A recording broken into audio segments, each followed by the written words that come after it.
Hello YouTube, it is your boy GZTV back with another video, and we are back on the horror movie grind. We are here to talk about the 2014 Austrian psychological horror film, written and directed by Veronica Franz and Severin Fiala. We have Goodnight, Mommy. And interesting enough, like 2 years ago, we actually had a remake for this, which is really weird because 8 years after this film was made, it was remade again. So I don't really understand that. We're talking about the original. I really only like talking about originals, unless for a couple of cases. But yeah, we're gonna get into the critical reception. We're gonna get into the plot. We're gonna get to all sorts of stuff. Sorry if I'm not directly looking at the camera. I'll try to do that a little more often, but it's kind of at a weird angle. So let's get into it. So the plot kind of follows a mother played by Suzanne West. After undergoing cosmetic facial surgery, she comes back home to her modern, isolated lakeside house with her 10-year-old twins, Elias and Lucas, who are played by Elias and Lucas Schwartz. So yeah, there's actual twins. It's not like we just did one of those camera techniques where it splits and mirrors the images. They did that on one of those. I think it was like Debbie Ryan did it on like Livy and whatever, like Liv and Maddie or something on Disney Channel. Something like that. That's like the first example I could think of. I don't know why, but so her head is swathed in bandages with only her eyes and mouth visible, and this is kind of a representation of who she has become. Like, the kids don't think she's herself, and that's kind of like the basis of this story.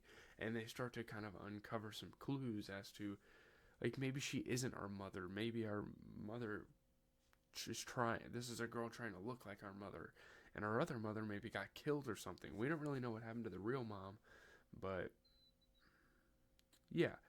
So, one second, let me read this ESPN thing. I'll get back at you guys. Okay, whatever. Let's get back to it. So, yeah, so the twins are unnerved with their mother's appearance and are further taken aback when she begins to exhibit strange behavior. Like, this is not things that their actual mother would do.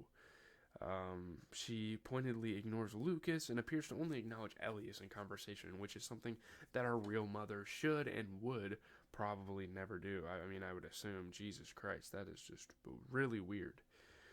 Though it is the middle of summer, the mother orders the twins to keep the blinds closed during the day, imposes a strict rule of silence inside the house, and allows them to only play outdoors. Like, if you want to get some noise out, if you want to get some energy out, go outside and do it. You can't play with any of your toys in here.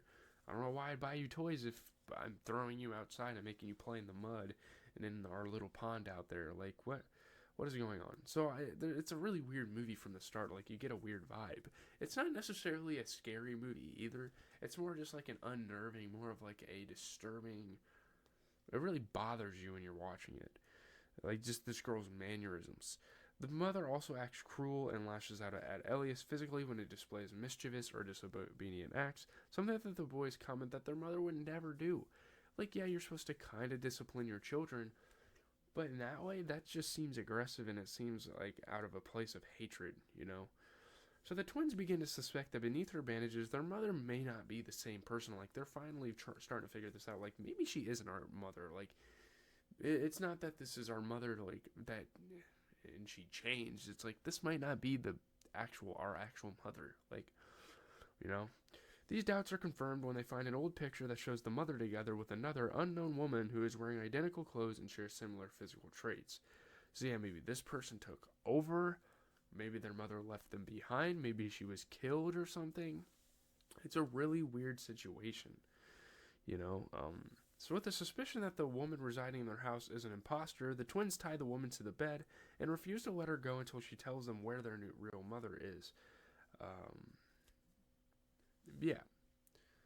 Sorry, my mom's texting me, but like, where's our real mother? We know you're not her because you're not acting like her. You don't know things about us that our mother would, and they're just trying to kind of test her, kind of push her to the limit until she reveals things.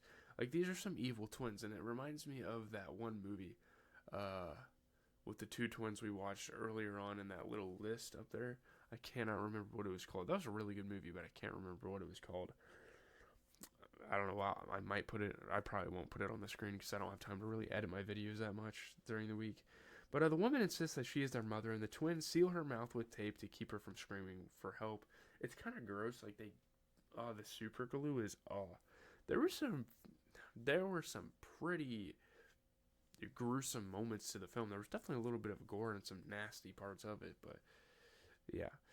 So in the meantime, two employees of the Red Cross appear to collect donations, obviously to go towards like a health fund to like help unfortunate people, to help them kind of like, yeah, it's like a charity organization. You guys know what the Red Cross is, obviously. So, although they initially await the return of the mother, they finally leave the house after receiving a large cash amount from Elias, which he discreetly stole from his mother's purse. And they're like, well, we don't really accept money from children, but if your mother's fine with this and she told you she was fine with this, we'll just take your word for it, take the money, and leave. And meanwhile, their mother's like fighting the tape out of her mouth, so they gotta hurry up and get these people out of here, or else they're gonna hear and know that something is up, know that something is wrong. So meanwhile, yeah, the woman removes the tape and yells for help, but it's too late to do it to attract the Red Cross employees' attention. They've already walked down the drive, and they're like getting in their car to leave. So the twins seal her lips with super glue, only to cut them open with scissors when they realize she is unable to eat. They realize how stupid that was. Like, we can't feed this woman now. Like, yeah, she's not our mother, and yeah, we don't really like this person or care about this person, but at the same time, we probably shouldn't kill her because, well, I guess they're going to kill her anyway, but yeah, I don't know. So while still bound and trapped, the woman wets her bed, because she can't go to the bathroom. The twins briefly free her, allowing her to subdue the boys and escape, so she runs. The twins, however, set up a booby trap that knocks her unconscious. This is like some Home Alone type shit now. We're getting in some pretty weird territory, but it's whatever. So the woman wakes glued to the living room floor. Like, these boys love glue and tape. I don't know what is up with their obsession with it, but she's literally trapped on the floor. So yeah, there's some really, really crazy plot twists that are about to come up. And I don't necessarily like this movie that much, but these moments, like the end, kind of redeems it a little bit. Kind of, like, makes it not as bad as I would have initially thought, because it is super slow paced. Like, I mean, I don't know if the pacing's that bad, but, like, it's not that entertaining until we start to figure things out. And plus, it's in Austrian or German or whatever they speak in Austria. I think it's Russian, maybe. I don't know. Maybe they have their own language. I'm not really aware of that, but I had to read the dialogue, and that's really, I guess that's something I like about foreign films, is that I actually have to read the subtitles, which like inclines me to pay attention. But yeah, so Elias starts to burn down the house to pressure her into telling them the truth about their mother, but she firmly insists that she is the twins' real mother, which we don't really figure anything out until the end of the film, I guess. So it is revealed by the mother that Lucas has died in an accident prior to the events of the movie, and that he's some sort of like vision. He's some sort of like devil on the shoulder, imaginary friend type of deal, which is a pretty cool plot twist, I guess.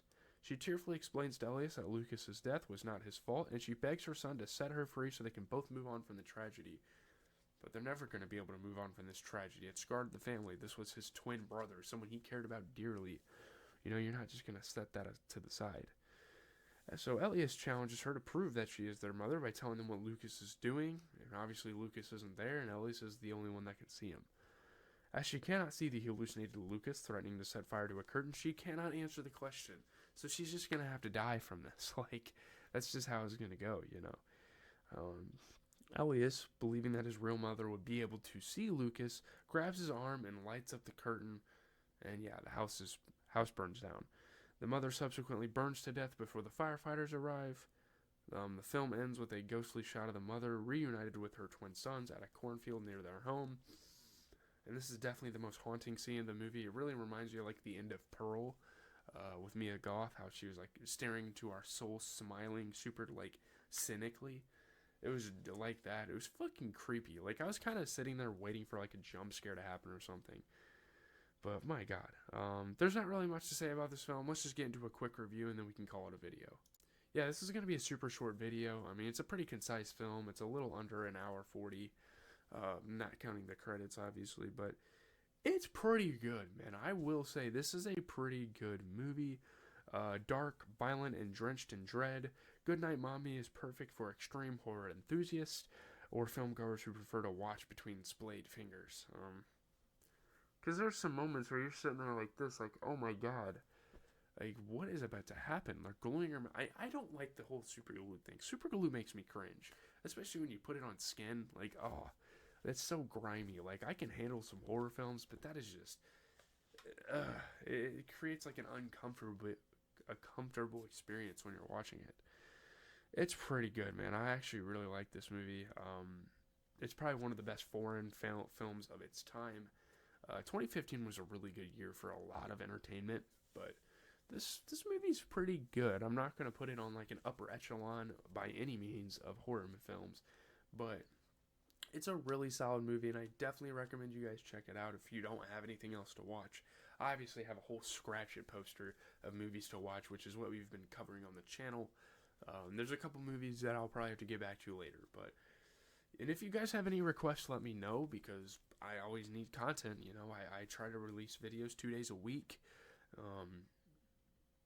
But yeah, there's really not much to say. Leave a like, comment, subscribe. I think this is a really good movie. I think the storyline's pretty solid. It's somewhat unique. Yeah, and there's a lot of mystery with it. There's a lot of interpretation that kind of comes with this movie that I appreciate a little bit. You know, was it their real mom? Was it not? We're not really sure. So yeah, guys, have a good rest of your day. I gotta hawk up some loogies. I don't know why I shared that, but peace, guys.